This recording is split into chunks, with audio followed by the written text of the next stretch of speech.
Welcome to सीधी शिक्षा मैं डिनी साथ जैसा कि हम लोग देख रहे थे 12th फिजिक्स का 4th चैप्टर गतिमान आवेश एवं चुंबकत्व के बारे में। तो आज हम लोग जानते हैं चुंबकीय क्षेत्र की तीव्रता एवं उसके विमीय सूत्र। ठीक है, तो चलिए जानते हैं। इससे पहले हम लोगों ने इसमें बहुत सारे बायो-सेवर्ट का नियम, लंबे रेखीय, एम्पियर का परिपथीय नियम और उसके अनुप्रयोग को हम लोग बहुत सारी चीज़ों को कवर कर चुके हैं। आज देखेंगे हम लोग चुंबकीय क्षेत्र की तीव्रता एवं उसका विमीय सूत्र। तो चलिए इस चीज़ को हम लोग देखते हैं। चुंबकीय क्षेत्र की तीव्रता के लिए चुंबकीय क्षेत्र की तीव्रता का विमीय सूत्र आपका इस तरीके से होता है। ठीक है, तो चुंबकीय क्षेत्र की तीव्रता का विमीय सूत्र, विमीय सूत्र आपका होता है ml L0 T-1 A-1। ये आपका इसका विमीय सूत्र होता है। इसका मात्रक होता है आपका गॉस। इसका मात्रक आपका गॉस होता है जिसको G से प्रदर्शित किया जाता है, प्रदर्शित किया जाता है। ठीक है, तो चुंबकीय क्षेत्र का तीव्रता का विमीय सूत्र m⁻1 L0 T-1 A-1। इसका मात्रक होता है गॉस जिसको हम लोग G से प्रदर्शित करते हैं। तो ये है आप लोगों का चुंबकीय क्षेत्र की तीव्रता का विमीय सूत्र। चलिए आगे बढ़ते हैं हम लोग। नेक्स्ट है हमारा दाहिने हाथ का हथेली का नियम। आपके दाहिने हाथ को इस तरीके से फैलाना है। ये मेरा दाहिने हाथ है, इसको इस तरीके से मैं फैला रहा हूँ। देखिए ऐसा आपको फैलाना है इस तरीके से। ये आपका, ये जो आपका है ये आपका धनावेश की दिशा होती है, ये आपका धनावेश की दिशा होती है, ये आपका बल की दिशा होती है, ये आपका क्षेत्र की दिशा होती है। ठीक है, जैसे यहाँ पर देखिए दाहिने हाथ के नियम को आप लोग इस तरीके से इसको देख सकते हो। ठीक है, आप लोगों को इस तरीके से ये आपका अंगूठा हो गया 1 2 3 4, आपको इस तरीके से बनाना है। ये आपका धनावेश की दिशा हो जाएगा, ये आपका धनावेश की दिशा है। ठीक है, यहाँ पर ये जो लगेगा, ये यहाँ पर बल लगेगा ना, तो यहाँ पर बल की दिशा ये हो जाएगा, ये आपका बल की दिशा हो जाएगा और ये आपका क्षेत्र की दिशा हो जाएगा। ठीक है, ये आपका क्षेत्र की दिशा हो जाएगा, ये आपकी बल की दिशा हो जाएगा, ये आपकी धनावेश की दिशा हो जाएगा। तो दाहिने हथेली का नियम नंबर 2 जो इस तरीके से था, आपको इस तरीके से फैलाना है। ये आपका धनावेश की दिशा, ये आपकी बल की दिशा, ये आपकी क्षेत्र की दिशा। तो यह है आप लोगों का दाहिने हाथ की हथेली का नियम नंबर 2। चलिए आगे को हम लोग देखते हैं। नेक्स्ट है हमारा आवेश पर लगने वाला विद्युत बल और चुंबकीय बल में अंतर। आवेश पर लगने वाला विद्युत बल और चुंबकीय बल में हम इस चीज़ को, अंतर को हम लोग यहाँ पर देखते हुए चलते हैं। चलिए, तो पहला विद्युत बल और दूसरा देखते हैं चुंबकीय बल। इससे पहले आप लोगों ने पहले में जो विद्युत क्षेत्र की तीव्रता के लिए आप लोग व्यंजक प्राप्त करते, जब पहला दूसरा चैप्टर आता था उसके धारा विद्युत आता था, लेकिन इसके बाद अभी गतिमान आवेश एवं चुंबकत्व आ गए हैं। तब से आप लोगों के जितने भी आप लोग व्यंजक या तीव्रता ज्ञात करते हो, यहाँ पर चुंबकीय आघूर्ण आता है और चुंबकत्व के लिए आप लोग ज्ञात करते हो, तो यहाँ पर चुंबकीय क्षेत्र की तीव्रता आप लोग ज्ञात करते हैं। ठीक है, तो चलिए अभी हम लोग देख रहे हैं आवेश पर लगने वाले विद्युत बल और चुंबकीय बल में अंतर। तो पहला विद्युत बल है, दूसरा है आपका चुंबकीय बल है। ठीक है, तो विद्युत बल और चुंबकीय बल के बीच में हम लोग इस चीज़ को देखते हैं। तो यहाँ पर है सूत्र F = QE। F = कितना है आपका QE के अनुसार विद्युत बल का मान आवेश की मात्रा, विद्युत बल का मान आवेश की मात्रा और विद्युत क्षेत्र की तीव्रता, विद्युत क्षेत्र की तीव्रता पर निर्भर करती है। क्लियर, तो सूत्र F = QE के अनुसार विद्युत बल का मान आवेश की मात्रा और विद्युत क्षेत्र की तीव्रता पर निर्भर करती है। किसका मान? विद्युत बल का मान। ठीक है, तो यहाँ पर आप लोगों को जब पूछा जाता है कि सूत्र F = यहाँ पर बल = आवेश है और यहाँ पर आपका विद्युत क्षेत्र की तीव्रता है। ठीक है, आवेश की मात्रा है। यहाँ पर F आपका बल है, Q आपका आवेश की मात्रा है, Q आपका आवेश की मात्रा है और E आपका विद्युत क्षेत्र की तीव्रता है, विद्युत क्षेत्र की तीव्रता है। ठीक है, इस पर निर्भर करती है। दूसरा चुंबकीय बल, दूसरा आपका है चुंबकीय बल। चुंबकीय बल का सूत्र होता है F = QVB sin थीटा होता है। ठीक है, sin थीटा होता है, जहाँ पर sin थीटा के लिए आपका वैल्यू आएगा के अनुसार चुंबकीय बल का मान आवेश की मात्रा Q पर और वेग V पर और चुंबकीय क्षेत्र की तीव्रता बी पर तथा आवेश की गति की दिशा पर निर्भर करती है, मतलब साइन थीटा पर निर्भर करती है। ठीक है, तो विद्युत बल के अनुसार विद्युत बल आपका सूत्र F equal to Q E के अनुसार विद्युत बल का मान आवेश की मात्रा और विद्युत क्षेत्र की तीव्रता पर निर्भर करती है। मतलब F इक्वल टू बल, Q इक्वल टू आवेश की मात्रा, E इक्वल टू विद्युत क्षेत्र की तीव्रता। और चुंबकीय बल सूत्र F equal to Q V sine theta के अनुसार चुंबकीय बल के मान आवेश की मात्रा, वेग, चुंबकीय क्षेत्र की तीव्रता तथा आवेश की गति पर निर्भर करती है। तो पहला है आप लोगों का विद्युत बल और दूसरा है आप लोगों का चुंबकीय बल। तो पहला विद्युत बल का फार्मूला क्या होता है, F equal to Q E होता है, और दूसरा चुंबकीय बल का वो वैल्यू कितना होता है, F equal to Q B sine theta के अनुसार चुंबकीय बल का मान आवेश की मात्रा, वेग, चुंबकीय क्षेत्र की तीव्रता तथा आवेश की गति की दिशा पर निर्भर करता है। ठीक है, तो ये था आप लोगों का आवेश पर लगने वाला विद्युत बल। ये है आप लोगों का आवेश पर लगने वाला विद्युत बल, आवेश पर लगने वाला विद्युत बल और चुंबकीय बल में अंतर। ठीक है, तो पहला हम लोगों ने देख लिया सूत्र F के बेस पे देख लिया, सूत्र F के बेस पे हम लोग देख लिया कि F equal to Q E के अनुसार विद्युत बल का मान आवेश की मात्रा और विद्युत क्षेत्र की तीव्रता पर निर्भर करती है। और दूसरा चुंबकीय बल इक्वल टू होता है F equal to Q V B sine theta के अनुसार चुंबकीय बल का मान आवेश की मात्रा, वेग और चुंबकीय क्षेत्र की तीव्रता तथा आवेश की दिशा पर निर्भर करती है। ये फार्मूला याद रखिए, फिर आप लोगों को कोई दिक्कत नहीं। F equal to Q E, Q आवेश की मात्रा, ई विद्युत क्षेत्र की तीव्रता, क्यू आवेश की मात्रा, भी वेग, बी विद्युत चुंबकीय क्षेत्र की तीव्रता, साइन थीटा उसकी दिशा पर निर्भर करती है। चलिए दूसरा चीज को देखते हैं। हमारे पास दूसरा नंबर का है, देखिए हमारे पास दूसरा नंबर का जो चीज है वो है आप लोगों का जब आवेश विद्युत क्षेत्र में विरामावस्था में होता है, जब आवेश, देखिए जब आवेश विद्युत क्षेत्र में विरामावस्था में होता है तब भी उस पर विद्युत बल लगता है, जब आप लोगों का आवेश है वो विद्युत क्षेत्र में विरामावस्था में, मतलब रुका रहेगा, एक जगह में विराम अवस्था में रहेगा, तब भी उसका विद्युत बल लगता है, उस पर भी विद्युत बल लगेगा। ठीक है, मतलब आवेश आपका अगर कहीं पर रुका हुआ है, गतिमान अवस्था में नहीं है, वह विरामावस्था में, फिर भी उस पर विद्युत बल लगेगा। ठीक है, क्योंकि विद्युत क्षेत्र तो उसके साथ जुड़ा हुआ है, और जैसे आपका विद्युत क्षेत्र उसके साथ जुड़ा रहेगा तो उसमें तो विद्युत बल लगना लाजमी है। ठीक है, विद्युत बल उस पर लगेगा ही। इसी चीज को रहा है कि जब आवेश विद्युत क्षेत्र में विरामावस्था में, मतलब एक जगह पर विरामावस्था मतलब टिका हुआ रहता है, रुका हुआ रहता है, तब भी उस पर आपका विद्युत बल लगता है। ठीक है, क्या बल लगता है, आपका विद्युत बल लगता है। चलिए, लेकिन हम लोग चुंबकीय बल के लिए देखते हैं। चुंबकीय बल के लिए जब आवेश चुंबकीय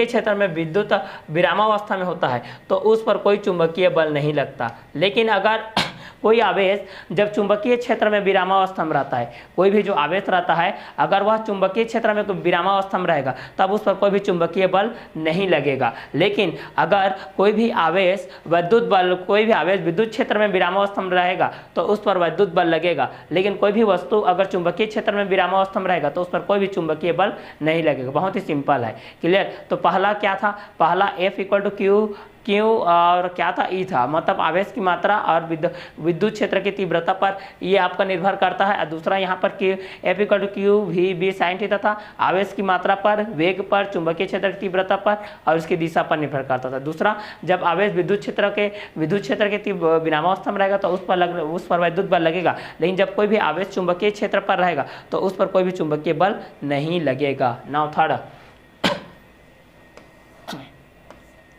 को देखते हैं। किसी आवेश पर विद्युत बल सदैव विद्युत क्षेत्र के अनुदिश लगता है। सदैव विद्युत क्षेत्र के क्या लगता है भाई, अनुदिश लगता है। ठीक है, तो कोई भी आवेश रहता है वह विद्युत बल के सदैव विद्युत क्षेत्र के अनुदिश लगेगा। जैसे विद्युत क्षेत्र ई है तो इसका हमेशा इस तरीके से अनुदिश रहेगा, पी क्यू रहेगा तो पी क्यू के अनुदिश इस तरीके से। तो किसी आवेश पर विद्युत बल सदैव विद्युत क्षेत्र के अनुदिश लगता है। ठीक है, तो किसी आवेश पर विद्युत बल सदैव विद्युत क्षेत्र के अनुदिश लगता है। ठीक है, लेकिन इसी को अगर हम लोग चुंबकीय बल के लिए देखेंगे, अगर इसी को हम लोग किसके लिए देखेंगे, चुंबकीय बल के लिए देखेंगे, तो चुंबकीय बल के अंतर्गत में क्या बोल रहा है कि किसी आवेश पर चुंबकीय बल, ठीक है, किसी आवेश पर चुंबकीय बल, देखिए किसी आवेश पर चुंबकीय बल सदैव चुंबकीय क्षेत्र के लंबवत लगता है। ये आपका चुंबकीय क्षेत्र है, चुंबकीय क्षेत्र के हमेशा ये आपका लंबवत रहेगा, मतलब यहाँ पर आपका साइन थीटा का जो वैल्यू रहेगा वहाँ पर हमेशा 90 डिग्री आएगा। ठीक है। और यहाँ पर क्या होता है कि किसी आवेश पर जो विद्युत बल लगता है, विद्युत बल जो लगेगा वह विद्युत क्षेत्र के अनुदिश लगता है, ठीक है,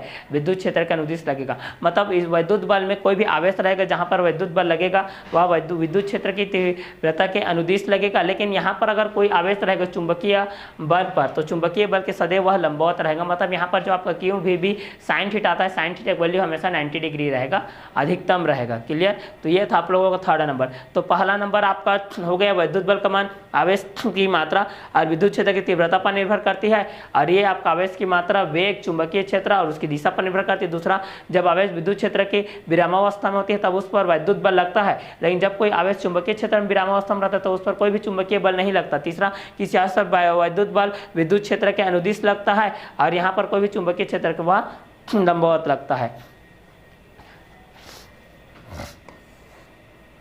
चौथा को देखते हैं, किसी आवेश को विस्थापित करने के लिए, किसी आवेश को विस्थापित करने के लिए मतलब एक जगह से दूसरे जगह हम लोग इसको विस्थापित करेंगे में विद्युत बल द्वारा कार्य किया जाता है, ठीक है। अगर किसी आवेश को हम लोग विस्थापित करते हैं तो उस पर विद्युत बल कार्यरत रहता है, विद्युत बल द्वारा होता है। किसी आवेश को विस्थापित करने में हम लोग किसका सहारा लेते हैं बोलने से, विद्युत बल का सहारा लेते हैं। क्लियर। तो किसी आवेश को विस्थापित करने में विद्युत बल द्वारा कार्य किया जाता है। किसी आवेश को जब हम लोग विस्थापित करेंगे, एक जगह से दूसरे जगह की तरफ उसको मूवमेंट कराएंगे, तब उस पर आपका जो कार्य रहेगा उस पर आपका विद्युत बल कार्यरत रहेगा। क्लियर। और इसी के बेस पे हम लोग देखते हैं चुंबकीय बल के लिए। तो चुंबकीय बल में क्या बोल रहा है कि किसी आवेश को विस्थापित करने में, किसी आवेश को विस्थापित करने में, ठीक है, किसी आवेश, कोई भी आवेश है भाई, उसको विस्थापित करने में चुंबकीय बल द्वारा कोई कार्य नहीं किया जाता है, ठीक है। यहाँ पर इसको विस्थापित करने में चुंबकीय बल द्वारा कोई भी कार्य नहीं किया जाता है, ठीक है। तो यहाँ पर एक चीज़ याद रख सकते हो कि किसी आवेश को विस्थापित करने में विद्युत बल द्वारा कार्य किया जाता है, लेकिन किसी आवेश को विस्थापित करने में चुंबकीय बल द्वारा कोई भी कार्य नहीं किया जा सकता। तो ये था आपका चौथा। तो पहला वाला क्या था, पहला वाला ये था कि विद्युत बल जो रहता है वह उसकी आवेश की मात्रा और विद्युत क्षेत्र की तीव्रता पर निर्भर करता है, और चुंबकीय बल आवेश की मात्रा, वेग, चुंबकीय क्षेत्र और उसकी दिशा पर निर्भर करता है। दूसरा, जब आवेश विद्युत क्षेत्र में विरामावस्था में होता है तब उस पर विद्युत बल लगता है, जब आवेश चुंबकीय क्षेत्र में विरामावस्था में रहता है उस पर कोई भी चुंबकीय बल नहीं लगता।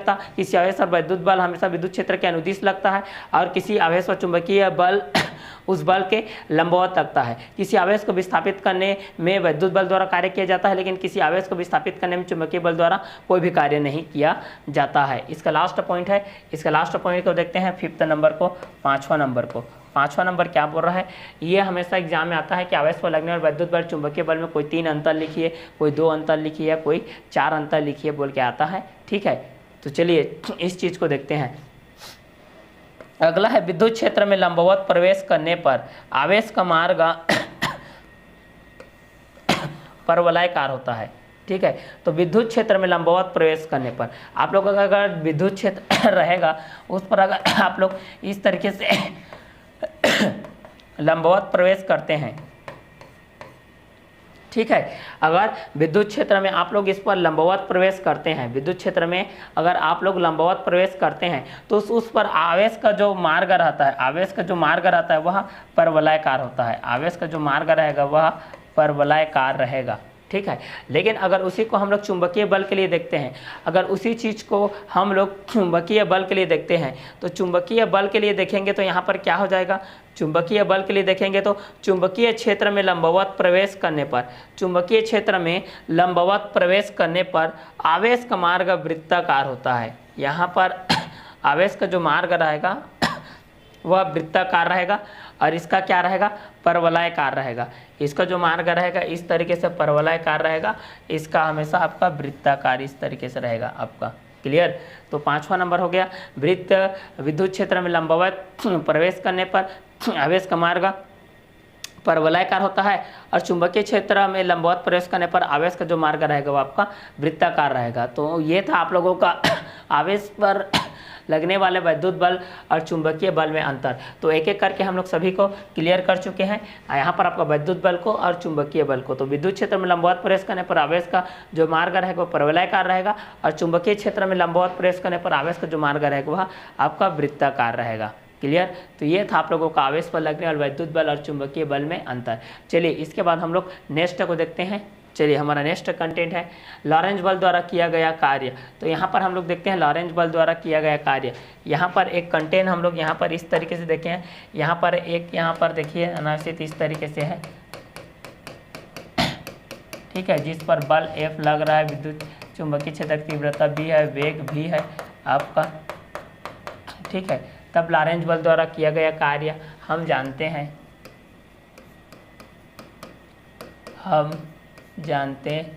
हैं कि क्यू भी बी इक्वल टू होता है आपका mv²/r। ये होता है आपका समीकरण नंबर 1, ठीक है। अब यहाँ पर हम लोग जानते हैं, यहाँ पर हम लोग क्या जानते हैं इस चीज़ को यहाँ पर देखते हैं, ठीक है। तो यहाँ पर आपका QV² इक्वल टू यहाँ पर mvr² हो जाएगा। तब यहाँ पर हम लोग इसके लिए वैल्यू को फाइंड आउट करते हैं। तो यहाँ पर आपका कितना हो जाएगा, जैसे mv का स्क्वायर है तो यहाँ पर QVB बाय 1 कर लेते हैं, इसका मल्टीप्लाई करते हैं। तो यहाँ पर कितना हो जाएगा, r इंटू QVB हो जाएगा, के बटे में हो जाएगा mvr²। तो r का वैल्यू हो जाएगा mv² बाय हो जाएगा QVB, इस तरीके से आपका हो जाएगा। लेकिन हम लोग चूँकि जानते हैं mv इक्वल टू हम लोग क्या जानते हैं, p जानते हैं। mv इक्वल टू आपका क्या होता है, p होता है, क्लियर। तो यहाँ पर कितना हो जाएगा, इस चीज़ को हम लोग देखते हैं। तो चलिए इस चीज़ को हम लोग क्लियर अप करते हैं। तो यहाँ पर हो जाएगा p हो जाएगा आपका, तो यहाँ पर mv का स्क्वायर है, तो चूँकि mv आपका क्या होता है, तो r इक्वल टू हो जाएगा p हो जाएगा। यहाँ पर इस चीज़ को यहाँ पर हम लोग क्लियर करते हैं। देखिए ये आपका इक्वेशन नंबर फर्स्ट हो गया। इसके बाद को हम लोग देखते हैं कि वास्तव में क्या होता है। तो QVB इक्वल टू mv²/r हो जाता है। उसके बाद mv इक्वल टू आपका संवेग होता है। तो यहाँ पर इस चीज़ को हम लोग क्लियर करते हैं कि इसके बाद आपका क्या होगा, b के बेस पे क्या होगा और m के बेस पे आपका क्या होगा, इस चीज़ को देखते हैं। चलिए, तो जैसा कि हम लोग देख रहे थे लॉरेंज बल द्वारा किया गया कार्य, तो लॉरेंज बल द्वारा किया गया कार्य इक्वल टू हम जानते हैं QVB bye 1 equal to mv² होता है। तब यहाँ पर क्रॉस मल्टीप्लाई करते हैं तो r इंटू QVB हो जाएगा इक्वल टू mv² हो जाएगा। तो यहाँ पर r का वैल्यू निकालेंगे तो कितना हो जाएगा, mv² बाय QVB हो जाएगा, v से कटेगा तो r का वैल्यू आपका हो जाएगा mv के बटे QV हो जाएगा। लेकिन चूंकि हम लोग जानते हैं p संवेग बराबर होता है m इंटू v, तब यहाँ पर क्या हो जाएगा, r इक्वल टू हो जाएगा p बटे QB हो जाएगा, ठीक है। तब यहाँ पर आपका क्या हो जाएगा, r प्रोपोर्शनल टू हो जाएगा आपका p, इस तरीके से हो जाएगा, ठीक है। लेकिन चूंकि ओमेगा इक्वल टू हम लोग जानते हैं v/r, तो यहाँ पर v का वैल्यू रख देते हैं। तो यहाँ पर कितना है v का वैल्यू, QB हो जाएगा, QB उल्टा हो जाएगा, QB बाय कितना हो जाएगा आपका m हो जाएगा ये, ठीक है। तो v/r हो जाएगा, तो यहाँ पर आपका QB बाय कितना हो जाएगा, m हो जाएगा। और यहाँ पर v इक्वल टू होता है आपका ओमेगा बटे 2π, तब यहाँ पर कितना हो जाएगा, QB हो जाएगा 2πm हो जाएगा, ये 2πm, ठीक है। ये आपका न्यू इक्वल टू हो जाएगा आवृत्ति, और आवर्तकाल t इक्वल टू हो जाएगा ये उल्टा 2πm बाय हो जाएगा QB, इसका जस्ट अपोजिट। तो ये था आपका लॉरेंज बल द्वारा किया गया कार्य। जब QVB इक्वल टू mv²/r है, तब यहाँ से आपको क्रमानुसार इस तरीके से आप लोग इसको शो अप कर सकते हो, ठीक है। तो इसके बाद वाला जो कार्य है वो लॉरेंज बल द्वारा कार्य किया है। इसमें अधिकतम मिनिमम सभी रहता है, जिसमें साइन थीटा आपका इस पर डिपेंडेबल रहता है। तो लॉरेंज बल द्वारा किया गया कार्य के लिए QVB bye 1 equal to mv²/r समीकरण नंबर हो गया। अब r into QVB equal to mv² हो गया, और r इक्वल टू हो जाएगा यहाँ पर mv² by QVB, r v से कट गया तो mv बाई QV हो गया। तो p इक्वल टू होता है m इंटू v, तो r का वैल्यू हो जाएगा p बाई QV, तो r प्रोपोर्शनल हो जाएगा p। लेकिन हम लोग ओमेगा इक्वल टू जानते हैं कि v by r, v by क्या होता है r, तो r का मान है तो ऊपर जाएगा ये, तो कितना हो जाएगा, r का मान है आपका p बाई QV, तो QV बाई कितना हो जाएगा, m हो जाएगा, ठीक है, क्योंकि v से आपका कट ऑफ हो जाएगा। तो न्यू बराबर w ओमेगा बटे 2π, तो q बाई 2πm हो जाएगा, और आवर्तकाल उसका जस्ट अपोजिट होता है।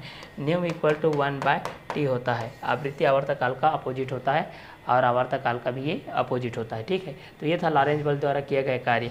चलिए नेक्स्ट देखते हैं चुंबकीय क्षेत्र में धारावाही चालक पर बल, ठीक है। तो चुंबकीय क्षेत्र में धारावाही चालक पर बल के लिए हम लोग देखते हैं। तो पहला आपका हो जाएगा चुंबकीय क्षेत्र पर चुंबकीय क्षेत्र पर धारावाही चालक पर बल। चुंबकीय क्षेत्र पर धारावाही चालक पर बल।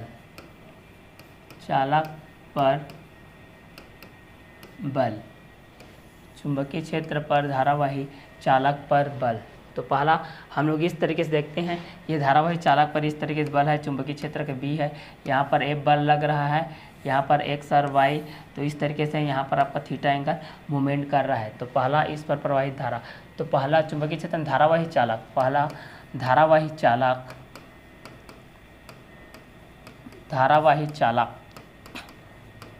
चालक बहने वाली धारा आई, धारावाही चालक बहने वाली धारा आई के अनुक्रमानुपाती होती है। आई के अनुक्रमानुपाती, बायोसेट के नियमानुसार के अनुरूप है, आई के अनुक्रमानुपाती होती है। ठीक है। तो धारावाही चालक होती है जो, वह बहने वाली धारा आई के क्या होती है, अनुक्रमानुपाती होती है। ठीक है। आई के क्या होती है, आपकी अनुक्रमानुपाती होती है। जो भी आपका धारावाही चालक होती है, यह आपका बहने वाली किसकी क्या होती है, अनुक्रमानुपाती होती है। धारावाही चालक पर लगने वाला बल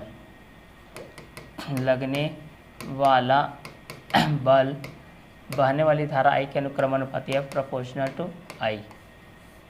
ये आपका 1 हो गया। दूसरा चीज़ देखते हैं कि धारावाही चालक पर लगने वाला बल।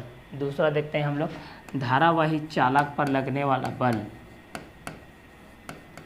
धारावाही चालक पर लगने वाला बल। धारावाही चालक पर लगने वाला बल उसके लंबाई का अनुक्रमानुपाती होता है। लंबाई का अनुक्रमानुपाती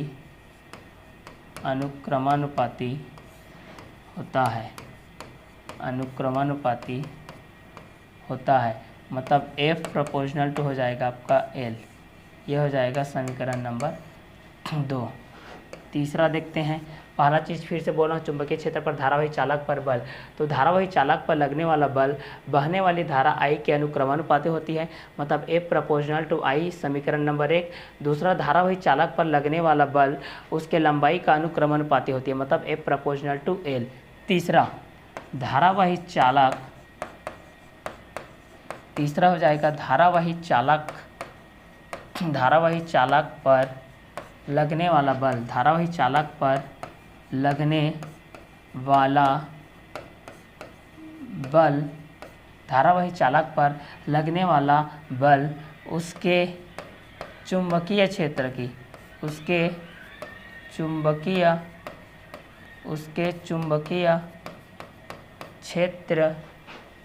क्षेत्र की तीव्रता B के अनुक्रमानुपाती होती है।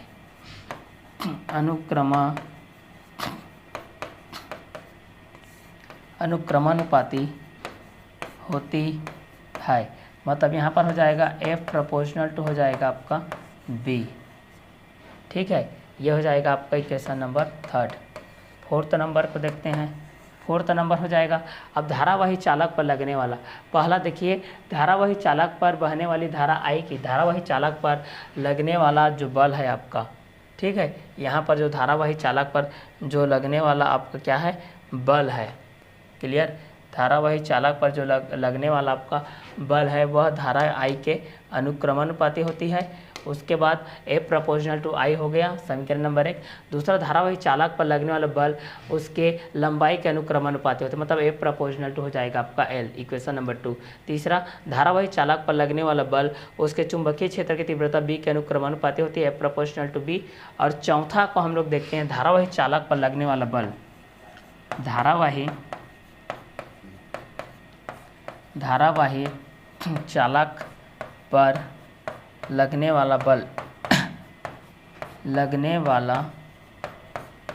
बल उसके चुंबकीय क्षेत्र की दिशा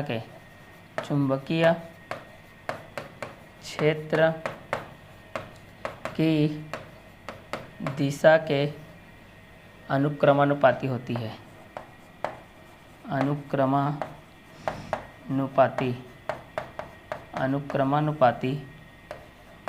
अनुक्रमानुपाती होती है, मतलब F proportional to sine theta. ये हो जाएगा आपका इक्वेशन नंबर 4।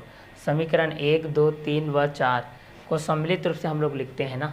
समीकरण 1 व 2 देखिए, चुंबकीय क्षेत्र में धारावाही चालक पर बल, तो चुंबकीय क्षेत्र में धारावाही चालक पर बल जब हम लोग लगाते हैं तो इस पर आपका प्रवाहित धारा I, इसकी लेंथ L और चुंबकीय क्षेत्र की तीव्रता B, इस पर बनने वाली कोण थीटा ज्या के अनुक्रमानुपाती होती है। तो पहला है आप लोगों का धारावाही चालक पर लगने वाला बल बहने वाली धारा I के अनुक्रमानुपाती होती है, ठीक है। तो F प्रोपोर्शनल टू I हो गया।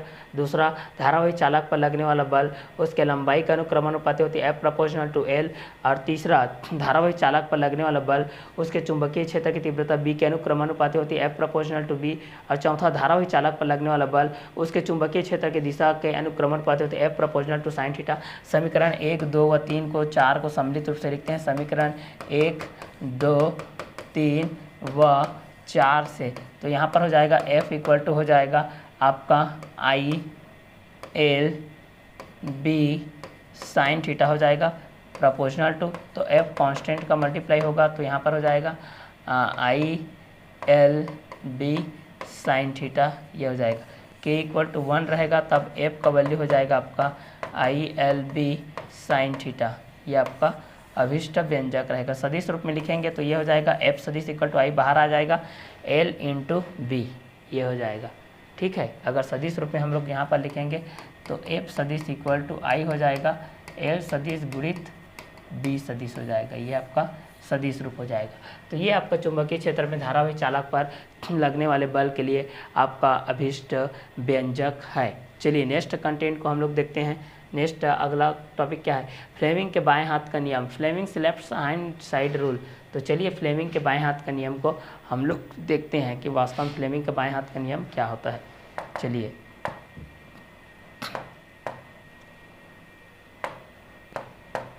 अगला फ्लेमिंग के बाएं हाथ का नियम, फ्लेमिंग के बाएं हाथ का नियम। तो यहाँ पर बाएं हाथ का अंगूठा, ये आपका बाएं हाथ है, बाएं हाथ का ये अंगूठा, ये देखिए ना, इस तरीके से है आपका ये, और ये ऐसा फैलाना है आपको, देखिए ये ऐसा फैलाना है, ये बल, ये चुंबकीय क्षेत्र की दिशा, ये आपका विद्युत धारा की दिशा, ऐसा आपको फैलाना है। देखिए यहाँ पर डायग्राम में है, इस तरीके से आपको फैलाना है, ठीक है। तो बाएं हाथ का अंगूठा ये, और तर्जनी तथा मध्यमा को, ये तर्जनी है, ये आपका मध्यमा है बीच वाला, इसको तर्जनी बोलते हैं। अंगूठा, ये तर्जनी, ये मध्यमा को इस प्रकार फैलाओ कि उसे इस प्रकार फैलाओ कि वे परस्पर लंबवत हों। यहाँ देखो लंबवत है। अब यदि तर्जनी क्षेत्र की दिशा, चुंबकीय क्षेत्र की दिशा ये, ठीक है, एवं मध्यमा विद्युत क्षेत्र की दिशा ये, तो अंगूठा आवेशित चालक पर लगने वाले बल की दिशा को प्रदर्शित करता है। ये अंगूठा आपका बल की दिशा को प्रदर्शित करेगा। ये अंगूठा किसको प्रदर्शित कर रहा है, बल की दिशा। बल की दिशा कौन प्रदर्शित कर रहा है, अंगूठा। और ये तर्जनी किसको प्रदर्शित कर रहा है, चुंबकीय क्षेत्र की दिशा। चुंबकीय क्षेत्र की दिशा कौन प्रदर्शित कर रहा है, तर्जनी। और मध्यमा किसको प्रदर्शित कर रही है, विद्युत धारा की दिशा। विद्युत धारा की दिशा कौन प्रदर्शित कर रहा है, आपका मध्यमा, ठीक है। तो इस तरीके से है, ये अंगूठा है जो कि बल को कर रहा है, ये आपका तर्जनी है जो कि चुंबकीय क्षेत्र को कर रहा है, और ये आपका मध्यमा है जो कि आपका विद्युत धारा की दिशा को प्रदर्शित कर रही है। आपका फ्लेमिंग के बाएं हाथ का नियम। तो बाएं हाथ का अंगूठा तर्जनी तथा मध्यमा को इस प्रकार फैलाओ कि उसे वे परस्पर लंबवत हों एक दूसरे के। अब यदि तर्जनी क्षेत्र रेखाओं की दिशा को एवं मध्यमा विद्युत धारा की दिशा को प्रदर्शित करे तो अंगूठा आवेशित चालक पर लगने वाले बल की दिशा को प्रदर्शित करता है, जैसे कि चित्र के माध्यम से आपको बताया गया है। तो ये है आप लोगों का फ्लेमिंग के बाएं हाथ का नियम। जब बाएं हाथ का अंगूठा तर्जनी तथा मध्यमा है तब उसे इस प्रकार हम लोग फैलाते हैं। किस प्रकार फैलाते हैं, इस प्रकार फैलाते हैं कि वे परस्पर लंबवत हो, एक दूसरे के क्या हो, परस्पर लंबवत हो।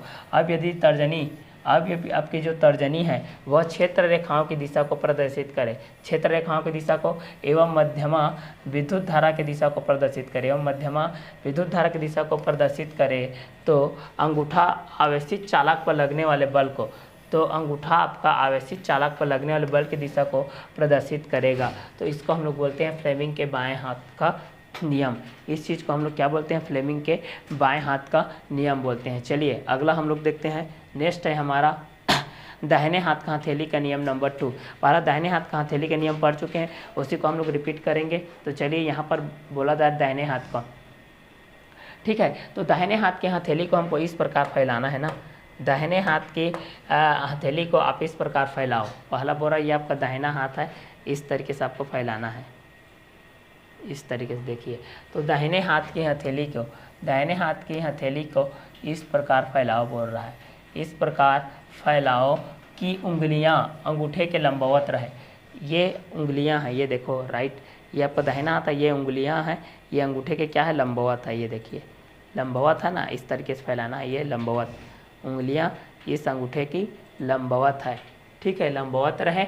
या अब यदि अंगूठा धारा की दिशा को प्रदर्शित करता है, अब यदि अंगूठा आपकी धारा की दिशा को प्रदर्शित कर रहा है और उंगलियां चुंबकीय क्षेत्र की दिशा को प्रदर्शित कर रहा है, ठीक है, तो चालक पर बल हथेली के लंबवत बाहर की दिशा में लगेगा, ये बाहर की दिशा में लगेगा। ये यहाँ पर ये आपका इस तरीके से है, ये आपका धारा है दिशा, ये आपका चुंबकीय क्षेत्र की दिशा है और यहाँ पर बल लगेगा, ठीक है। ये आपका चुंबकीय क्षेत्र है, ये उंगली की तरफ है, ये आपका उंगली की तरफ है, ये आपका अंगूठा है और ये हथेली है, ये आपका हथेली जो कि बाहर की दिशा की तरफ लगेगा, ठीक है। तो दाहिने हाथ की हथेली को इस प्रकार फैलाओ कि उंगलियां अंगूठे के क्या रहे? लंबवत रहे, इस लंबवत रहे। अब यदि अंगूठा धारा की दिशा को प्रदर्शित करेगा, ये उंगलियां चुंबकीय क्षेत्र की दिशा पर, और ये आपका जो हथेली है वो उस पर लगने वाले बल की दिशा को प्रदर्शित करता है। तो इसको हम लोग बोलते हैं दाहिने हाथ की हथेली का नियम नंबर 2। चलिए, तो ये था आपका दाहिने हाथ की हथेली का नियम नंबर 2। जब दाहिने हाथ की हथेली को हम इस प्रकार फैलाते हैं कि उंगलियां अंगूठे के लंबवत हो, तब यहाँ पर अंगूठा आपका क्षेत्र की दिशा, अंगूठा आपका धारा की दिशा को बताता है, उंगलियां आपके क्षेत्र की दिशा को बताता है, चुंबकीय क्षेत्र की दिशा को, और हथेली आपका बल की दिशा को प्रदर्शित करता है। क्लियर। नेक्स्ट टॉपिक है हमारा चुंबकीय क्षेत्र के मात्रक। तो चुंबकीय क्षेत्र के मात्रक के लिए देखते हैं, इस तरीके से आपका जो बी होता है चुंबकीय क्षेत्र का मात्रक, जहाँ तक आपका उसका प्रभाव रहता है चुंबक का, उसको हम लोग बोलते हैं चुंबकीय क्षेत्र। क्या बोलते हैं? चुंबकीय क्षेत्र, चुंबकीय क्षेत्र, ठीक है। तो चलिए देखते हैं चुंबकीय क्षेत्र। चुंबकीय क्षेत्र का जो मात्रक होता है वो टेस्ला होता है ना। चुंबकीय क्षेत्र का मात्रक, चुंबकीय क्षेत्र के मात्रक टेस्ला होता है।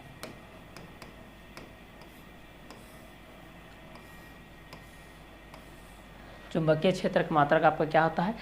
टेस्ला होता है। इसका एक और आपका होता है जहाँ पर इसका मात्रक आपका मात्रक जो होता है वह न्यूटन और पीआर मीटर होता है, पीआर पर मीटर होता है। इसका विमीय सूत्र की बात करें हम लोग, इसका विमीय सूत्र की बात करें तो ये होता है m और L0 T-2 और A-1, यह होता है आपका इसका विमीय सूत्र। तो चुंबकीय क्षेत्र की मात्रा के लिए टेस्ला और एक और मात्रक न्यूटन प्रति एम्पीयर मीटर, विमीय सूत्र होता है m L/0 T-2 A-1। तो यह है आपका चुंबकीय क्षेत्र के मात्रक, ठीक है। आगे देखते हैं, आगे है वेग वर्णनकर्ता। तो वेग वर्णनकर्ता को हम लोग देखते हैं। तो वेग वर्णनकर्ता के लिए हम लोग यहाँ पर देखते हैं, अगला है हमारे पास वेग वर्णनकर्ता।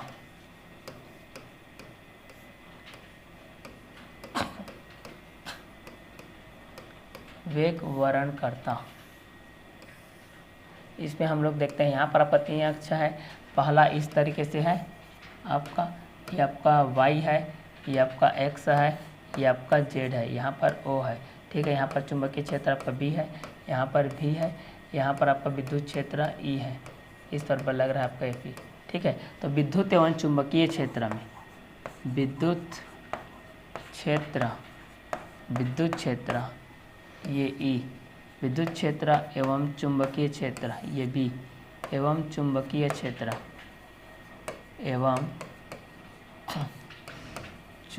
क्षेत्र ठीक है। विद्युत क्षेत्र एवं चुंबकीय क्षेत्र परस्पर लंबवत हों,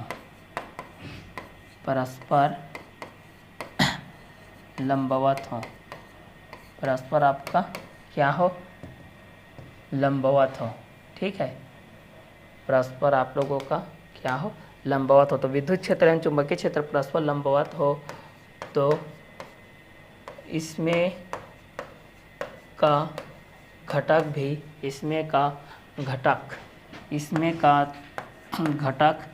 भी एक दूसरे के लंबवत कार्यरत रहते हैं, एक दूसरे से परस्पर लंबवत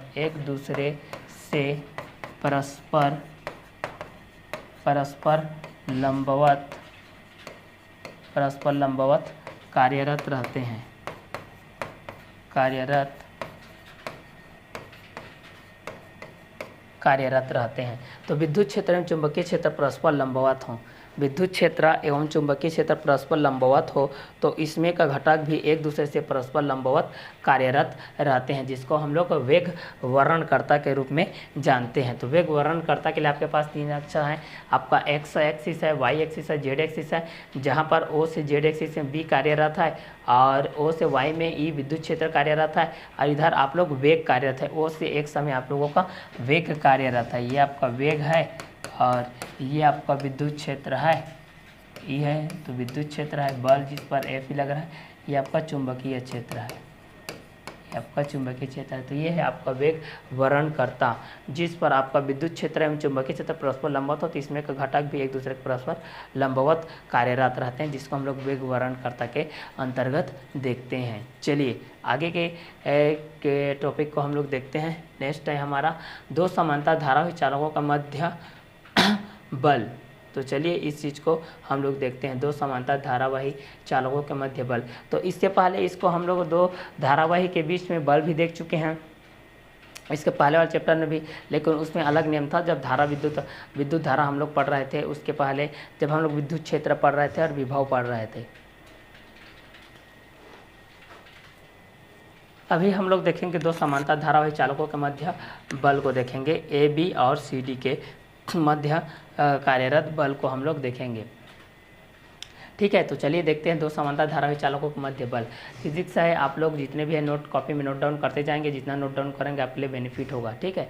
कि नोट डाउन करते जाएंगे तो आपके माइंड में सेट होते जाएगा, इसलिए आप लोग जब भी बैठते हैं वीडियो देखते हैं तो कॉपी पेन लेकर के बैठिए, ठीक है। तो इससे आप लोगों का माइंड भी कार्यरत रहेगा, एक्टिव रहेगा। मॉर्निंग के टाइम में अच्छे से वीडियो देखिए, रिलैक्सेशन रहता है, और बीच बीच में निकाल करके देखते रहिए जब खाली टाइम मिलता है, ठीक है। और आप लोग को अच्छे से मेहनत करना है, 12th क्लास है, बोर्ड क्लास है, ठीक है। तो इसलिए आप जब भी नोट डाउन करते हैं तो कॉपी में नोट डाउन करते हुए लिखिए, ठीक है। ऐसे ओरली सुनोगे तो आपके माइंड में सेट नहीं होगा, कुछ चीज़ें लिख करके देखोगे तो आपके माइंड में ऐसे ही ऑटोमेटिकली वो फिट होते जाएगा, क्लियर। तो ये है आप लोगों का 2 समांतर धारावाही चालकों के मध्य बल के लिए हम लोग यहाँ पर देखते हैं, जहाँ की डायग्राम के बेस पर आप लोगों को बताया गया है। तो चलिए यहाँ पर देखते हैं 2 समांतर धारावाही चालकों का मध्य बल। आपको जो भी थ्योरिकल चीज़ है उसको कम याद रखना है, थ्योरिकल चीज़ अगर कम याद रहेगा तो चलेगा, लेकिन डेरिवेशन आप लोगों का ज़्यादा से ज़्यादा होना चाहिए, ठीक है। डेरिवेशन जितना ज़्यादा रहेगा उतना आपके लिए बेनिफिट होगा, इसलिए डेरिवेशन को ज़्यादा से ज़्यादा देखिएगा, ठीक है। और यहाँ पर जितने भी है उसमें थ्योरिकल चीज़ को कम लाइन भी लिखोगे तो कोई दिक्कत नहीं रहेगा, लेकिन थ्योरी के जो स्टेटमेंट है, व्यंजक है, गणितीय अवधारणाएं है, उसको तो आपको पूरा लिखना पड़ेगा, क्योंकि फिजिक्स आपका पूरा जितने भी हैं वो गणितीय अवधारणाओं पर ही आपका बना हुआ है, जितने भी है बेसिकली। हालांकि 2-4 रहता है जो मात्रक के बेस पे आता है, और 2-4 थ्योरिकल के चीज़ के बेस पे आता है। तो यहाँ पर है हमारे पास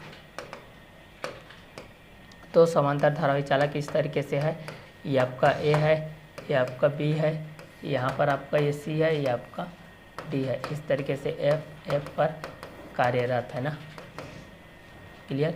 यहाँ पर I1 धारा है, यहाँ पर आपका I2 धारा है। तो चूँकि हम जानते हैं दो समांतर धारावाही चालक, दो समांतर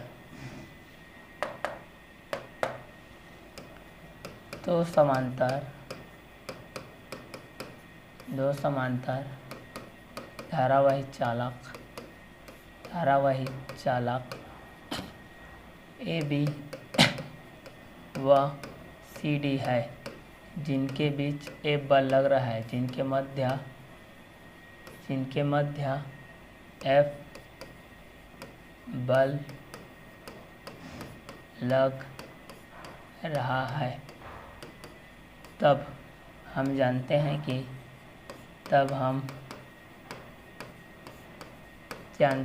कि B इक्वल टू होता है mu naught by 4 pi into 2।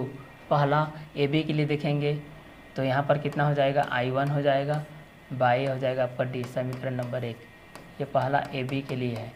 और दूसरा हम लोग देखते हैं, दूसरा अगर हम लोग देखेंगे बी दूसरा के लिए, तो ये mu naught by 4 pi into 2 I2 by D हो जाएगा। ये आपका दूसरा के लिए है, ठीक है। लेकिन यहाँ पर होता है चूँकि F इक्वल टू होता है I2 LB साइन थीटा होता है, ठीक है। दूसरे के लिए हम लोग देखेंगे तो यहाँ पर हो जाएगा I2 LB साइन थीटा, ठीक है। लेकिन साइन थीटा का वैल्यू होता है आपका साइन 90, क्योंकि लंबवत है, equal to sine 90 equal to होता है आपका 1। तो F का वैल्यू कितना हो जाएगा, I2 LB हो जाएगा। ये F का वैल्यू I2 LB हो जाएगा, क्लियर। अब यहाँ से B का वैल्यू को रखते हैं तो F का वैल्यू कितना हो जाएगा, I2 L B का वैल्यू यहाँ पर है mu naught by 4 pi into 2 I1 by D. इसको क्रम से लिखेंगे तो कितना हो जाएगा, mu naught by 4 pi into 2 I1 I2 L by D. ये आपका अभिष्ट व्यंजक होगा F इक्वल टू, ठीक है। तो पहला यहाँ पर हम लोगों ने क्या चीज़ को देखा, यहाँ पर हम लोगों ने इस चीज़ को देखा कि जो आपका धारावाही चालक है भाई, यहाँ पर आपका जो धारावाही चालक है, यहाँ पर ए बी और दूसरा सी डी के बीच में तो दो समांतर धारावाही चालक ए बी व सी डी है, जिनके मध्य एक बल लग रहा है। तब हम जानते हैं कि ए बी इक्वल टू है mu naught by 4 pi into 2 I1 by D है। अब यहाँ पर B इक्वल टू mu naught by 4 pi into 2 I2 D भी लिख सकते हो। ये डायरेक्ट यहाँ पर F equal to I2 LB sine theta कर सकते हो। यहाँ पर आपका होता है ना ILB साइन थीटा, तो I के जगह में आपका I2 हो जाएगा, क्योंकि हम लोग पहले से प्राप्त है F इक्वल टू बल इक्वल टू साइन 90 की वैल्यू, चूँकि लंबवत है तो समांतर धारावाही चालकों के मध्य बल, ये देखिए लंबवत है तो साइन थीटा इक्वल टू हो जाएगा साइन 90 इक्वल टू 1 होता है, तो I2 LB हो जाएगा। तो F equal to I2 L, B का वैल्यू को रख दिए mu naught 4 pi into 2 I1 D, तो F वैल्यू हो गया mu naught by 4 pi into 2 I1 I2 L by D. ये आपका अभिष्ट व्यंजक है दो समांतर धारावाही चालकों के मध्य लगने वाले बल के लिए, क्लियर। तो इस तरीके से अगर आप लोगों को I1 I2 का वैल्यू LD का वैल्यू प्राप्त है, तो आप यहाँ से दो समांतर धारावाही चालकों के मध्य लगने वाले बल को यहाँ से आप लोग फाइंड आउट कर सकते हैं, क्लियर। तो ये था आप लोगों का दो समांतर धारावाही चालकों के मध्य लगने वाला बल। चलिए आगे के कंटेंट को देखते हैं हम लोग नेक्स्ट टॉपिक को। तो नेक्स्ट टॉपिक है हमारा साइक्लोट्रॉन। ये मोस्ट इंपॉर्टेंट होता है साइक्लोट्रॉन, आपका हमेशा एग्जाम में आता है। तो इस चीज़ को हम लोग देखते हैं साइक्लोट्रॉन को। वास्तव में साइक्लोट्रॉन होता क्या है, ये आपका इम्पोर्टेंट क्वेश्चन है। Cyclotron most important question, most MP question है ये आपका।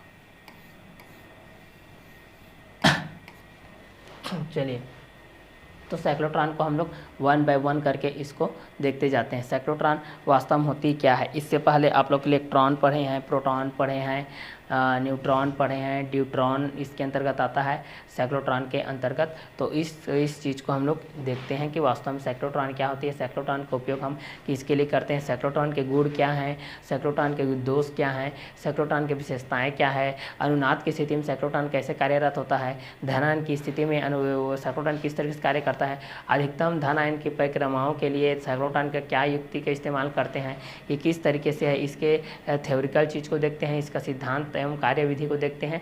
उसके पश्चात इसके लिए हम लोग गणितीय व्यंजक भी उत्पन्न करेंगे, जहाँ पर स्थिति दिया रहेगा आप लोगों का, क्लियर। तो चलिए आइए देखते हैं वास्तव में साइक्लोट्रॉन होता क्या है। हम लोग साइक्लोट्रॉन को देखते हैं।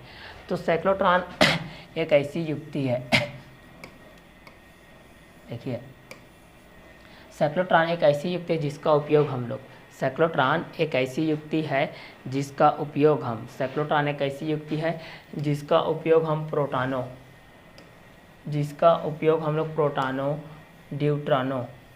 ड्यूट्रॉनों और अल्फा कण आदि आवेशित को त्वरित करने में किया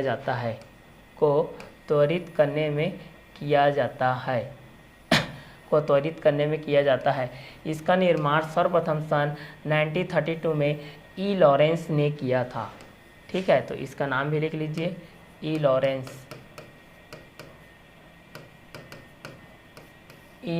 है, जिन्होंने 1932 में किया था। तो साइक्लोट्रॉन एक ऐसी युक्ति है, क्लियर, साइक्लोट्रॉन एक ऐसी युक्ति है जिसका उपयोग प्रोटॉनों ड्यूट्रॉनों अल्फा कण आदि आवेशित कणों को त्वरित करने में किया जाता है। इसका निर्माण सर्वप्रथम सन 1932 में ई लॉरेंस ने किया था। तो आप लोगों को पूछता है कि वास्तव में साइक्लोट्रॉन क्या होती है, तो आप लोग बताओगे कि साइक्लोट्रॉन एक ऐसी युक्ति है जिनका उपयोग प्रोटॉनों ड्यूट्रॉनों अल्फा कणों आदि कणों को त्वरित करने में आदि आवेशित कणों को त्वरित करने में किया जाता है। इसका निर्माण सर्वप्रथम 1932 में ई लॉरेंस ने किया था। तो साइक्लोट्रॉन क्या है बोलने से, साइक्लोट्रॉन एक ऐसी युक्ति है जिनका उपयोग प्रोटॉन ड्यूट्रॉन और अल्फा आदि आवेशित कणों को त्वरित करने में किया जाता है। और साइक्लोट्रॉन युक्ति का सर्वप्रथम उपयोग और सर्वप्रथम इसकी खोज सन 1932 में 1932 में ई लॉरेंस ने किया था। तो यह हो गया आपका साइक्लोट्रॉन की परिभाषाएं।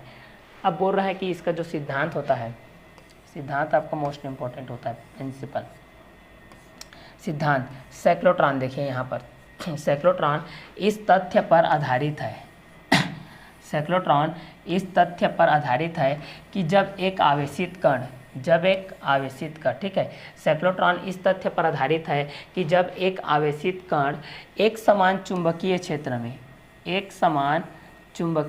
में, ठीक है, तो साइक्लोट्रॉन इस तथ्य पर आधारित है कि जब एक आवेशित कण साइक्लोट्रॉन इस तथ्य पर आधारित है कि जब एक आवेशित कण एक समान चुंबकीय क्षेत्र में लंबवत गति करता है, एक समान चुंबकीय क्षेत्र में आपका लंबवत गति करता है, क्लियर। तो साइक्लोट्रॉन इस तथ्य पर आधारित है कि जब एक आवेशित कण एक समान चुंबकीय क्षेत्र में लंबवत गति करता है, आपका क्या करता है, लंबवत गति करता है। साइक्लोट्रॉन इस तथ्य पर आधारित है कि जब एक आवेशित कण, साइक्लोट्रॉन इस तथ्य पर आधारित है कि जब एक आवेशित कण एक समान चुंबकीय क्षेत्र में लंबवत गति करता है तथा विद्युत क्षेत्र द्वारा लगातार त्वरित होते जाता है, तथा विद्युत क्षेत्र द्वारा लगातार क्या होते जाता है, आपका त्वरित होते जाता है। विद्युत क्षेत्र के द्वारा आपका विद्युत क्षेत्र ई के द्वारा लगातार त्वरित होते जाता है और चुंबकीय क्षेत्र बी के हमेशा लंबवत कार्यरत रहता है।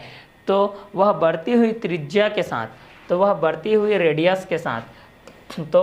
हुई रेडियस आर के साथ सर्पिलाकार पथ का अनुसरण करता है, सर्पिलाकार पथ का क्या करता है, अनुसरण करता है तथा उसकी चाल लगातार बढ़ती जाती है।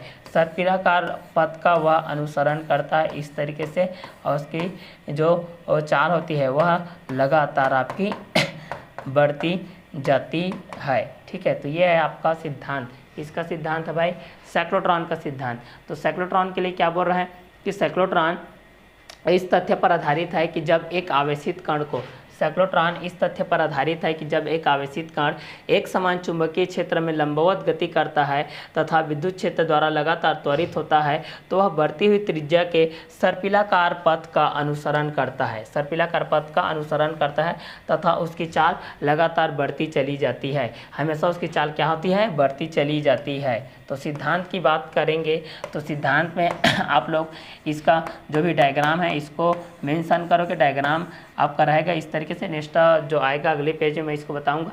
तो साइक्लोट्रॉन इस तथ्य पर आधारित है, साइक्लोट्रॉन किस तथ्य पर आधारित है पूछेगा, तो साइक्लोट्रॉन इस तथ्य पर आधारित है कि जब एक आवेशित कण को, जब साइक्लोट्रॉन इस तथ्य पर आधारित है कि जब कोई आवेशित कण को हम एक समान चुंबकीय क्षेत्र में गति करवाते हैं, ठीक है, यह गति करता है तथा विद्युत क्षेत्र द्वारा लगातार त्वरित किया जाता है तो वह बढ़ती हुई त्रिज्या के सर्पिलाकार पथ का अनुसरण करता है तथा उसकी चाल लगातार बढ़ती चली जाती है। तो ये है आप लोगों का साइक्लोट्रॉन। चलिए आगे देखते हैं।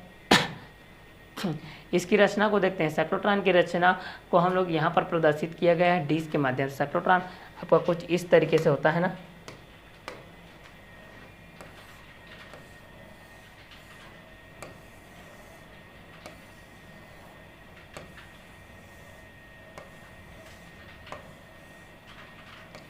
इस तरीके से सर्पिलाकार पथ का ये अनुसरण करता है।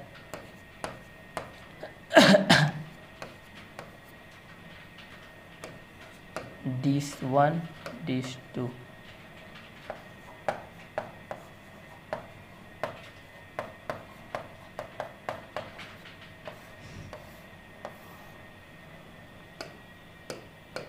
चलिए कंस्ट्रक्शन साइक्लोट्रॉन की रचना को यहाँ पर इस तरीके से आपका दर्शाया गया है। यह तांबे के एक खोखले बेलन से बना होता है। यहाँ पर देखिए यह खोखला बेलन है,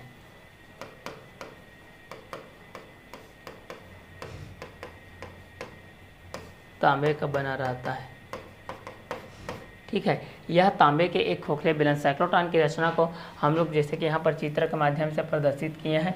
तो यह तांबे के एक खोखले ना, यह तांबे के एक खोखले बेलन से बना होता है। यह तांबे के एक खोखले बेलन से आपका बना रहता है। कौन बना रहता है बोलने से? साइक्लोट्रॉन, ठीक है। जो D1 और D2 दो भागों में विभक्त होता है। देखिए ये आपका D1 है, ये आपका D2 है, ये भी आपका तांबे का बना हुआ है, ठीक है। तो यहाँ पर यह तांबे के एक खोखले बेलन से बना होता है जो D1 पार्ट में और आपके D2 पार्ट में विभक्त होता है, ठीक है। यहाँ पर विभक्त है जैसे कि चित्र के माध्यम में बताया गया है। प्रत्येक भाग को डिस्क कहते हैं, प्रत्येक भाग को डिस्क कहते हैं, डिस्क 1 और डिस्क 2, क्योंकि प्रत्येक भाग अंग्रेजी वर्णमाला के अक्षर डी के समान होता है, ठीक है। इसलिए प्रत्येक भाग को हम लोग डिस्क कहते हैं। यहाँ पर इसको क्या बोलते हैं? डिस्क बोलते हैं, डिस्क। ये आपका हो जाएगा डिस्क, क्योंकि प्रत्येक भाग अंग्रेजी वर्णमाला का अक्षर डी के समान होता है। दोनों डिस्क के व्यासीय किनारे एक दूसरे के समांतर होते हैं। एक दूसरे क्या होते हैं? समांतर। तो दोनों डिस्क डी के व्यासीय किनारे एक दूसरे के समांतर होते हैं। एक दूसरे के क्या होते हैं? समांतर होते हैं। इस तरीके से आपके समांतर होते हैं, एक दूसरे के समांतर होते हैं, तथा इनके बीच थोड़ा सा गैप होता है। इनके बीच में थोड़ा सा गैप रखा जाता है। देखिए इनके बीच में ये आपका गैप है। डिस्क के केंद्र पर धन आयन का स्रोत स्थित होता है। डिस्क के केंद्र पर, यहाँ पर देखिए ये केंद्र पर धन आयन का स्रोत प्लस क्यों आवेश है, ठीक है। तो ये है आप लोगों का रचना। तो रचना के लिए आप लोगों को पूछा जाएगा तो क्या बोलोगे कि साइक्लोट्रॉन की रचना निम्न द्वारा प्रदर्शित किया गया है। यह तांबे के खोखले बेलन से बना होता है। जैसा कि हम लोग देख रहे थे रचना के बारे में, रचना के बारे में हम लोग इस तरीके से देख रहे थे कि आपकी जो साइक्लोट्रॉन की रचना जो आपका डायग्राम के बेस में इस तरीके से आप लोगों को बताया गया था कि साइक्लोट्रॉन आपका डिस्क 1, डिस्क 2, T1 और D2 के बेस पे आपका यहाँ पर था, जिसको विक्षेपक प्लेट बोला जाता है, ठीक है। तो यहाँ पर आपका प्रदर्शित की गई है, जिसमें यहाँ पर तांबे के एक खोखले बेलन पर, तांबे के एक खोखले बेलन से बना होता है, खोखले बेलन से बना होता है, जो कि D1 और D2 भागों में क्या होता है? आपका दो भागों में विभक्त होता है। प्रत्येक भाग को हम लोग डिस्क कहते हैं। प्रत्येक भाग को हम लोग क्या बोलते हैं? डिस्क कहते हैं, ठीक है, क्योंकि प्रत्येक भाग अंग्रेजी वर्णमाला के अक्षर डी के समान होता है, डी के समान होता है। तो दोनों डिस्क के व्यासीय किनारे एक दूसरे के समांतर होते हैं। दोनों डिस्क के आपका व्यासीय किनारे एक दूसरे के क्या होते हैं? समांतर होते हैं, तथा इनके बीच थोड़ा सा गैप रहता है। देखिए इनके बीच में ये आपका थोड़ा सा गैप है ना, थोड़ा सा गैप जगह खाली रहता है आपका, इनके बीच में थोड़ा सा गैप रखा जाता है, तथा डिस्क के केंद्र पर धन आयन का स्रोत स्थित रहता है। यहाँ पर प्लस क्यों आवेश? धन आयन का स्रोत,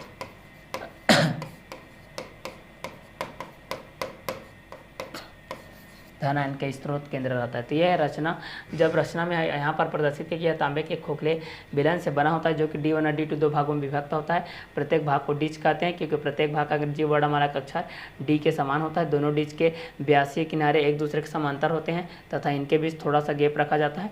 डिस्क के केंद्र पर धन आयन का स्रोत स्थित होता है। तो ये आपका धन आयन का स्रोत तो आपका स्थित है यहाँ पर रचना की दृष्टि से। तो ये था आपका साइक्लोट्रॉन की रचना। आगे की कार्यविधि को हम लोग देखते हैं। D1 में अर्धवृत्तीय पथ में गति करने के पश्चात D1 में अर्धवृत्तीय में ना D1 में अर्धवृत्तीय पथ मतलब आधावृत्तीय पथ में गति करने के पश्चात धन आयन पुनः विद्युत क्षेत्र के संपर्क में आता है। विद्युत क्षेत्र की आवृत्ति को इस प्रकार समायोजित किया जाता है। विद्युत क्षेत्र की जो आवृत्ति होती है इसको हम लोग इस प्रकार समायोजित किया जाता है कि ज्यों ही धन आयन D1 से बाहर निकलता है D2 ऋणात्मक विभव पर, D2 आपका ऋणात्मक विभव पर होता है और तथा D1 धनात्मक विभव पर हो जाता है। ठीक है, तो जैसे ही आपका इस तरीके से आपका डिज बना हुआ है 1 2 3 के बेस पे, ये आपका D1 या आपका D2 यहाँ पर प्लस Q आवश्यक है। तो जैसे अर्धवृत्तीय पथी में गत करता है D1 अर्ध पथ पर या मतलब यहाँ पर आता है, या इसका ये आधा पथ पे है, धन आयन पुनः विद्युत क्षेत्र के संपर्क में आता है। तो विद्युत क्षेत्र की आवृत्ति को इस प्रकार समायोजित किया जाता है कि जी ही धन आयन D1 से बाहर निकलता है तो D2 ऋणात्मक विभव हो जाता है, ये आपका ऋणात्मक विभव हो जाएगा और ये आपका D1 पर क्या हो जाएगा प्लस पॉजिटिव, ये हो जाएगा पॉजिटिव भी हो जाएगा, ये आपका नेगेटिव भी हो जाएगा। ठीक है, यहाँ पर D2 आपका ऋणात्मक विभव और D1 आपका धनात्मक विभव हो जाता है। तो ये है आप लोगों का रचना की दृष्टि से, जब D1 में अर्धवृत्तीय पथ में गति करने के पश्चात धन आयन पुनः विद्युत क्षेत्र के संपर्क में आता है और विद्युत क्षेत्र की आवृत्ति को इस प्रकार समायोजित किया जाता है कि जो ही धन आयन D1 से बाहर निकलता है D2 ऋणात्मक विभव तथा D1 धनात्मक विभव पर हो जाता है। तो ये साइक्लोट्रॉन की रचना के अपेक्षित कृति है। ठीक है, तो आगे देखते हैं हम लोग इसका सिद्धांत एवं कार्य विधि को देखते हैं। साइक्लोट्रॉन की सिद्धांत एवं कार्य विधि को हम लोग देखते हैं। चूँकि हम जानते हैं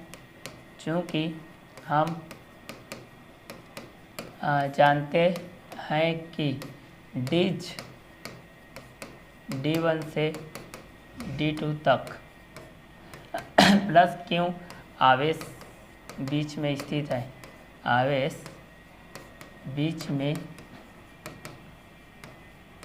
स्थित है, तब F इक्वल टू होता है आपका QVB साइन थीटा होता है।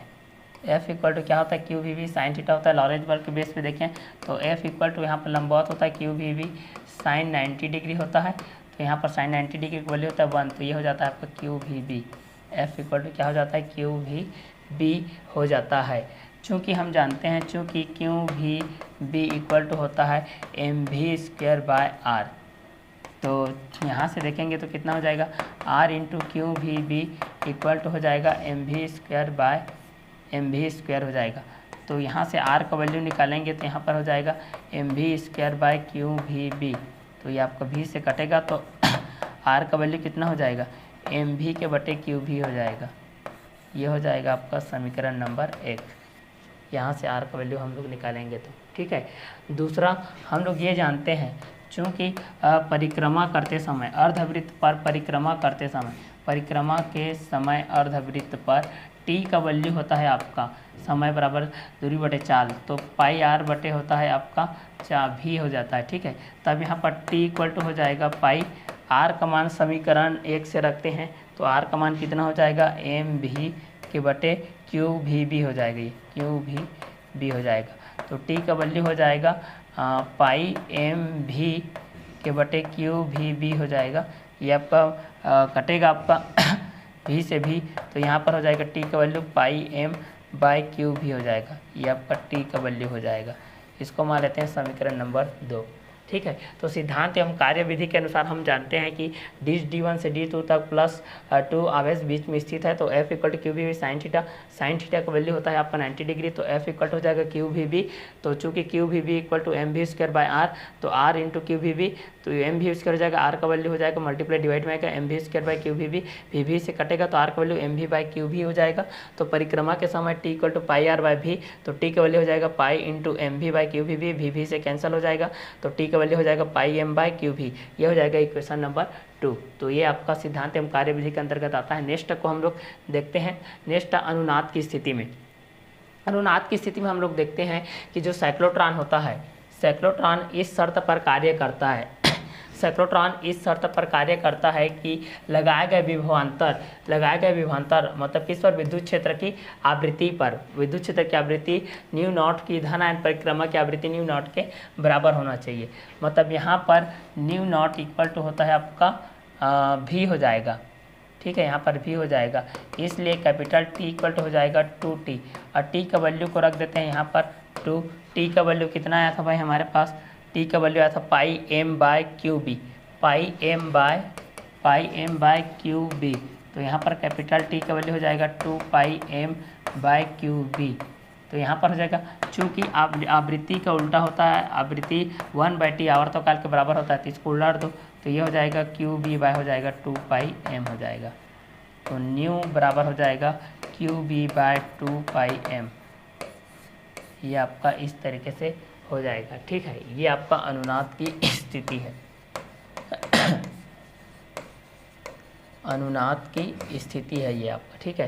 तो साइक्लोट्रॉन इस शर्त पर कार्य करता है, लगाए गए विभवांतर विद्युत क्षेत्र की आवृत्ति न्यू नॉट को धन आयन की प्रक्रिया में आवृत्ति न्यू नॉट के ये बराबर होती है। अगला देखते हैं अधिकतम के लिए, देखते हैं धन आयन की अधिकतम गतिज ऊर्जा के लिए हम लोग जानते हैं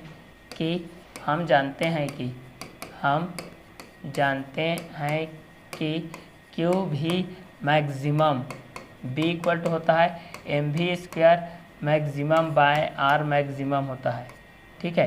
तो यहाँ पर कितना हो जाएगा, M V square maximum equal to हो जाएगा आपका क्यू भी मैक्सिमम और बी हो जाएगा और ये आर मैक्सिमम हो जाएगा। तो यहाँ पर वी स्क्वायर मैक्सिमम बराबर कितना हो जाएगा, क्यू भी maximum by B R maximum हो जाएगा, बटे में आपका एम हो जाएगा, यह हो जाएगा। और चूँकि हम जानते हैं कि ई बराबर, चूँकि ई मैक्सिमम बराबर होता है 1/2 एम वी स्क्वायर, तो यहाँ पर हो जाएगा 1/2 एम भी के जगह में रख दो, भी का स्क्वायर है मतलब कि इसका स्क्वायर हो जाएगा आपका क्यू भी बी का, ठीक है, क्यू भी बी का हो जाएगा। तो भी का वैल्यू हो जाएगा, एक भी इसके भी से कटेगा तो क्यू भी बी हो जाएगा और आर मैक्सिमम के साथ ही आपका जाएगा, ठीक है। तो यहाँ पर ये हो जाएगा, बाय में कितना हो जाएगा आपका एम हो जाएगा का स्क्वायर हो जाएगा, तो यहाँ पर हो जाएगा 1/2 और ये हो जाएगा एम से कटेगा, एम बचेगा तो क्यू का स्क्वायर हो जाएगा, भी का स्क्वायर हो जाएगा, बी का स्क्वायर हो जाएगा बाय एम हो जाएगा। तो ये हो जाएगा आपका ई मैक्सिमम हो जाएगा, ई मैक्सिमम के 1/2 के square B square by M 2m के बेस पे आ जाएगा। तो ये था आपका धन आयन की अधिकतम गतिज ऊर्जा से संबंधित आपका साइक्लोट्रॉन के लिए, ठीक है। नेक्स्ट देखते हैं हमारा, नेक्स्ट है धन आयन की द्वारा की गई पूर्ण परिक्रमाओं की संख्या। तो साइक्लोट्रॉन द्वारा, तो धन आयन द्वारा की गई पूर्ण परिक्रमाओं की संख्या, तो चूँकि हम जानते हैं कि धन आयन द्वारा मतलब प्लस क्यू आयन द्वारा E इक्वल टू होता है आपका 2n क्यू भी होता है, ठीक है, ये होता है। और हम लोगों ने देखा है कि E मैक्सिमम इक्वल टू यहाँ पर Q square B square R square by 2m को देखा है।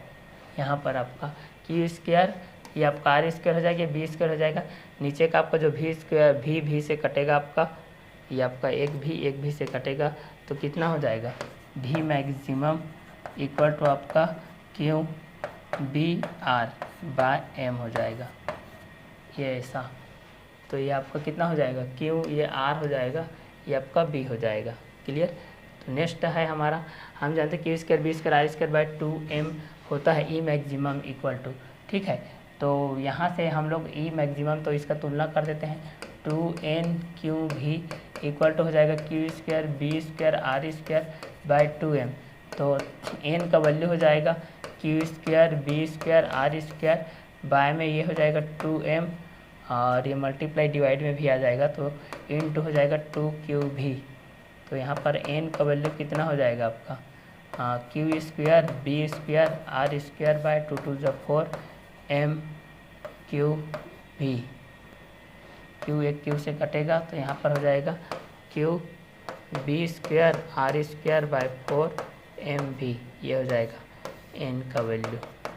ये है आपका धन आयन द्वारा की गई पूर्ण परिक्रमाओं की संख्या के साथ में है, ठीक है, तो आज का क्लास को हम लोग यहीं ओवर करते हैं। नेक्स्ट वीडियो लेक्चर में हम लोग देखते हैं बल आघूर्ण पर देखने पर नेक्स्ट वीडियो लेक्चर में आप लोगों का ये चैप्टर नंबर 4 क्लियर हो जाएगा। तो नेक्स्ट वीडियो लेक्चर हम लोग नेक्स्ट वीडियो के साथ मिलते हैं, तब तक के लिए अलविदा, okay bye, have a nice day.